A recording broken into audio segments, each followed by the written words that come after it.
تو پورا کا پورا جسم خراب اور پورا کا پورا جسم بیمار ہو جایا کرتا ہے. دل کے بارے میں نبی کریم صلی اللہ علیہ وسلم نے فرمایا کہ دل بدن کے اندر بنیاد کی حیثیت رکھتا ہے، اور حیثیت صرف جسمانی اعتبار سے نہیں، روحانی اعتبار سے بھی دل کی ہی اتنی حیثیت ہے جتنی کی جسمانی اعتبار سے ہے. آپ دیکھیں، اگر کسی آدمی کو یہ معلوم ہو جائے کہ میں دل کا مریض ہوں تو اس کی زندگی کے مزے کرکرے ہو جاتے ہیں، اس کی پوری زندگی بیکار ہو جاتی ہے. زیادہ تر اس کا وقت ڈاکٹر کے پاس چکر لگاتے ہوئے کٹتا ہے اور انتہائی پھونک پھونک کر کے قدم رکھتا ہے کیا کھانا ہے، کس سے بچنا ہے، اس لیے کہ دل صحیح ہو جائے، تندرست ہو جائے. لیکن یہ جسمانی اعتبار سے ہے، لیکن روحانی طور پر اگر دل بیمار ہو جاتا ہے، روحانی طور پر گناہوں کے اندر اگر وہ ڈوب جاتا ہے، حسد، کینہ، کپٹ، حلال حرام کی تمیز کیے بغیر کھانا، یہ ساری چیزیں، یہ دل کا معاملہ ہے، دل کا عمل ہے. ساری چیزیں اگر دل کے اندر آ جائیں تو دل بیمار ہو جاتا ہے، لیکن اس کے اصلاح کی کسی کو فکر نہیں ہوتی. اس کی اصلاح کی کسی کو فکر نہیں ہوتی. جسمانی طور پر ہارٹ اٹیک پڑ گیا تو بڑا پریشان ہے، لاکھوں کروڑوں خرچہ کرنے کے لیے تیار ہے، لیکن روحانی طور پر بیمار ہے. گناہ کے اوپر دل کانپتا نہیں ہے، نیکی پر خوش نہیں ہوتا، کوئی فکر ہی نہیں ہے، کوئی پریشانی نہیں، کوئی احساس نہیں. دل اگر آپ کا خراب ہو گیا روحانی طور پر تو آپ ایمان آپ کا سلامت نہیں رہ سکتا. اس لیے کہ ایمان کا جو مرکز ہے وہ دل ہے. دل ہی اگر خراب ہو جائے تو پھر آپ کے ایمان کو بھی ختم ہونے سے کوئی نہیں روک سکتا. نبی کریم صلی اللہ علیہ وسلم نے مسند احمد کی روایت صاف طور پر کہا، اللہ کے رسول صلی اللہ علیہ وسلم نے فرمایا لا یستقیم ایمان عبد، کہ کسی بندے کا ایمان اس وقت تک مستقیم نہیں ہو سکتا، سلامت نہیں ہو سکتا، حتی یستقیم قلبہ، جب تک کہ اس کا دل سیدھا نہ ہو جائے، دل تندرست نہ ہو جائے، درست نہ ہو جائے، ہدایت پر نہ رہے. ولا یستقیم قلبہ حتی یستقیم لسانہ، اور انسان کا دل اس وقت تک تندرست اور سیدھا نہیں ہو سکتا ہے جب تک اس کی زبان اس کے قابو میں نہ رہے، اس کی زبان سیدھی نہ ہو جائے. آج لوگوں کے اندر ایک بڑی غلط فہمی ہے، زبان سے آدمی بڑا برا بھلا کہہ رہا ہے، لیکن سمجھایا یہ جاتا ہے یار زبان صحیح نہیں ہے لیکن دل کا بہت اچھا آدمی ہے. یہ کہا جاتا ہے زبان یہ دل کی آئینہ دار ہے، زبان پر وہی کچھ آئے گا جو دل میں ہے. اس لیے کہ اگر زبان صحیح نہیں ہے تو دل کے اچھے ہونے کی گواہی نہیں دی جا سکتی. یہ ہمارا اور آپ کا کہنا، ہمارا اور آپ کا سننا ہے، ورنہ حقیقت یہی ہے جو حدیث پاک کے اندر بتلایا گیا کہ آپ کا دل اس وقت تک مستقیم ہو ہی نہیں سکتا، تندرست ہو ہی نہیں سکتا جب تک آپ کی زبان صحیح نہ ہو جائے، درست نہ ہو جائے. لیکن ایک غلط فہمی اور دور کر لی جائے، حق بولنے والا زبان کا کڑوا بھی ہو تو اس کو غلط نہ سمجھا جائے، اس کے بارے میں یہ نہ کہا جائے کہ دل خراب ہے. چاپلوسی کا دور دورہ ہے، لوگ ایک دوسرے سے اپنی منفعت اور فائدے کے لیے جڑے ہوئے ہیں، تو جو جتنا میٹھا بول لے اس کا اتنا زیادہ مقام. آج کے اس دور میں حق بولنے والے کو کنارہ کش کر دیا جاتا ہے، اس کے خلاف محاذ قائم کر لیا جاتا ہے. تو یہ نہ سمجھا جائے کہ اگر آدمی سچ بول رہا ہے تو اس کی زبان خراب ہے، اس لیے کہ سچ کڑوا ہوتا ہی ہے. سچ کو برداشت کرنے کی، سننے کی صلاحیت ہر کسی کے اندر نہیں ہوتی. ابھی آپ کے سامنے بتلاؤں گا، میں پیش کروں گا وہ چیزیں. تو معلوم کیا ہوا کہ آپ کی زبان آپ کے دل کی آئینہ دار ہے، اور آپ کا دل آپ کے ایمان کا محافظ ہے. دل اگر کنٹرول میں نہیں ہے، دل اگر محفوظ نہیں ہے تو ایمان کے حفاظت کی گواہی نہیں دی جا سکتی. اس حدیث پاک کو سامنے رکھتے ہوئے دل اگر آدمی جسمانی طور کے جس طرح جسمانی طور پر اس کی فکر کرتا ہے، ایسی غذائیں کھاتا ہے جو دل کو نقصان نہ پہنچائے، روحانی طور پر بھی اگر ایسا کرنے لگ جائے تو دل حفاظت اور تندرستی کے ساتھ رہتا ہے. ورنہ ایک وقت ایسا آتا ہے کہ آدمی گناہوں میں ڈوبے ڈوبے دل کو موت آ جاتی ہے، دل مر جاتا ہے. پھر وہاں پہ نہ حق قبول کرنے کی صلاحیت ہوتی ہے، نہ حق بولنے کی صلاحیت ہوتی ہے، نہ حق سننے کی صلاحیت ہوتی ہے. 13ویں صدی کا ایک مشہور محرخ، تاریخ لکھنے والا ابن الطقطقی، وہ کہتا ہے اپنی کتاب الفخری فی الآداب السلطانیہ والدول الاسلامیہ کے اندر مروان بن عبد الملک کے بارے میں کہتا ہے یہ شخص مروان بن عبد الملک اپنے زمانے میں مدینہ کے مشاہیر علماء میں سے تھا، یعنی مشہور جو علماء میں سے تھے ان میں سے مروان بن عبد الملک کا بھی نام آتا تھا. بہت نیک، ہر وقت مسجد میں گزارنے والا، مسجد میں اتنا زیادہ وقت دیتا تھا کہ لوگوں نے اس کا نام حمامت المسجد رکھ دیا تھا، یعنی مسجد کا کبوتر اس کو کہنے لگ گئے تھے. اور قرآن کریم کی تلاوت بے حد کرنے والا. اس کے بارے میں کہتے ہیں کہ جب اس کے باپ مروان بن حکم کا انتقال ہوا اور اس کے بعد یہ خلیفہ بنا، اس کو آ کر کے بتلایا گیا کہ بھائی آپ کے والد صاحب کا انتقال ہو گیا، آج سے خلیفۃ المسلمین آپ ہیں. قرآن ان کے ہاتھ میں تھا، بند کر دیا اور کہنے لگا ھذا فراق بینی و بینک. قرآن سے کہہ رہا ہے کہ آج سے میرے اور تیرے درمیان جدائی. یہی مروان بن عبد الملک جو کل یزید کے اوپر لان تان کرتے تھے مدینہ پر چڑھائی کی وجہ سے، یہی وہ آدمی ہے جنہوں نے حضرت عبداللہ بن زبیر رضی اللہ تعالیٰ عنہ کو شکست دینے کے لیے، قتل کرنے کے لیے حجاج بن یوسف کو امیر بنایا. اور ان کے استاد تھے مشہور صحابی، مشہور تابعی رحمۃ اللہ علیہ، سعید بن مسیب رحمۃ اللہ علیہ. ایک مرتبہ کہنے لگے آ کر کے کہ شیخ معاملہ ایسا ہے کہ اب میں اگر کوئی نیکی کرتا ہوں اس کے اوپر قلبی خوشی کا احساس ہوتا ہی نہیں ہے، دل خوشی نہیں ہوتا، اور برائی کرتا ہوں تو اس پر ملال نہیں گزرتا. اس کی کیا وجہ ہے؟ جبکہ میری قلبی کیفیت پہلے ایسے نہیں تھی. جو آدمی پورا دن مسجد میں رہنے والا ہو، قرآن کریم کی تلاوت کرنے والا ہو، اس کے ساتھ یہ حادثہ ہو گیا. وہ کہہ رہا پہلے ایسا معاملہ نہیں تھا، اب تو کوئی بھی نیکی کا کام کرو پتہ ہی نہیں چلتا کہ نیکی کی ہے کہ برائی کی ہے، اور برائی کرو تو کچھ احساس ہی نہیں ہوتا، کچھ ملامتی نہیں ہوتی ہے. تو فوراً حضرت سعید بن مسیب رحمۃ اللہ علیہ نے کہا کہ تمہارا دل مر چکا ہے، تمہارے دل کو موت آ گئی، اس لیے کہ حق اور باطل کے درمیان تمیز کرنے والی اگر کوئی چیز ہے تو وہ دل ہے. حق اور باطل کو پرکھنے کی کسوٹی اگر کوئی ہے تو وہ دل ہے. لہذا اگر دل ہی مر جائے، یہ کسوٹی ہی بھی سہ جائے، تو حق اور باطل کے درمیان تمیز نہیں کی جا سکتی، کیا اچھا کیا برا. اسی لیے حضرت وابصہ بن معبد رضی اللہ تعالیٰ ایک صحابی ہے، نبی کریم صلی اللہ علیہ وسلم کے پاس آئے، کہنے لگے اللہ کے رسول نیکی کے بارے میں بتلائیے اور برائی کے بارے میں بتلائیے.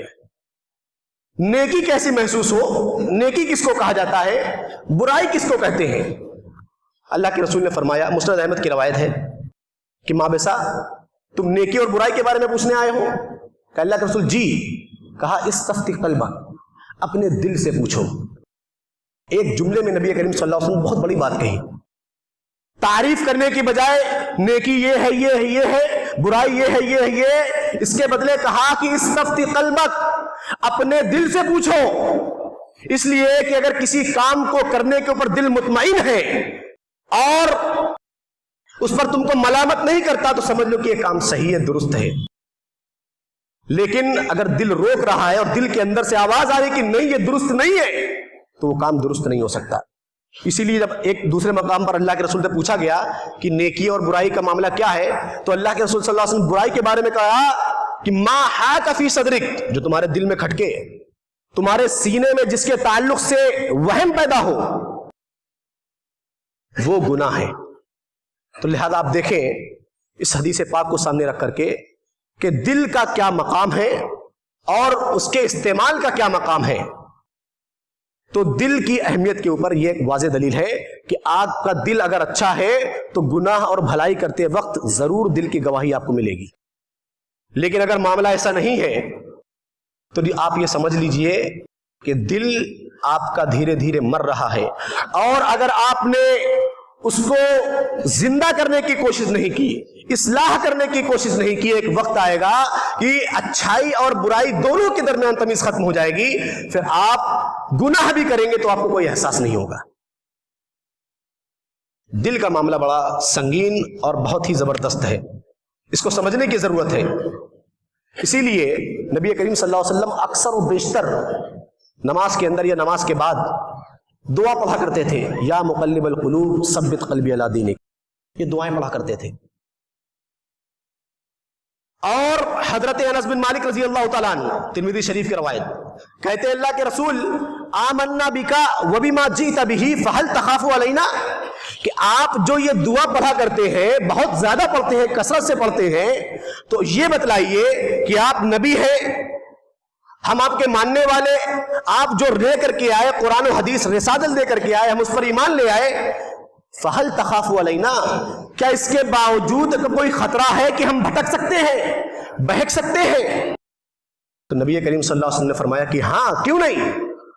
اللہ کے رسول نے فرمایا ان القلوب بین اصبعین من اصابع اللہ تعالی، کہ انسان کا دل، بندے کا دل اللہ رب العالمین کی 2 انگلیوں کے درمیان ہے، یقلبها کیف یشاء، جس طرح چاہے اللہ رب العالمین پلٹتا رہے. لہذا یہ دعا اپنا معمول بنا لیا جائے، یا مقلب القلوب ثبت قلبی علی دینک، اے دلوں کو پلٹنے والے میرے دل کو اپنے دین کے اوپر ثابت قدم رکھ. آج اگر اللہ رب العالمین نے کسی کو 5 وقت نماز پڑھنے کی توفیق دے دی ہے تو وہ کسی غیر کے اوپر طنز نہ کرے کہ تم بے نمازی ہو، یا تم ایسے ہو، تم ویسے ہو. اس لیے کہ آپ کے ساتھ کبھی حادثہ ہو جائے، آپ کا دل کب گناہوں کی طرف مائل ہو جائے آپ کو بھی نہیں پتا، اس لیے کہ دل کا معاملہ آپ کے بس میں ہے ہی نہیں. نبی کریم صلی اللہ علیہ وسلم خود اللہ رب العالمین سے دعا کر رہے ہیں کہ اللہ ایسا معاملہ فرما، ایسا معاملہ فرما کہ میرا دل پلٹے نہ، ہمیشہ دین پر رہے.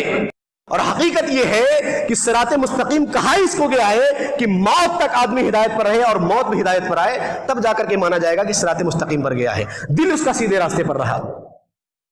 تو آپ دیکھیں کس طریقے سے نبی کریم صلی اللہ علیہ وسلم نے دعا سکھائی اپنے دل کو درست کرنے، دل کا قبلہ درست کرنے کے لیے، اس کو سیدھا کرنے کے لیے. تو یہ دل کے تعلق سے چند باتیں تھیں کہ دل کا آدمی صحیح استعمال کرے تو دل راہ راست پر رہ سکتا ہے اور ہدایت پر رہ سکتا ہے. اب وہ چیزیں جن سے ایک انسان کا دل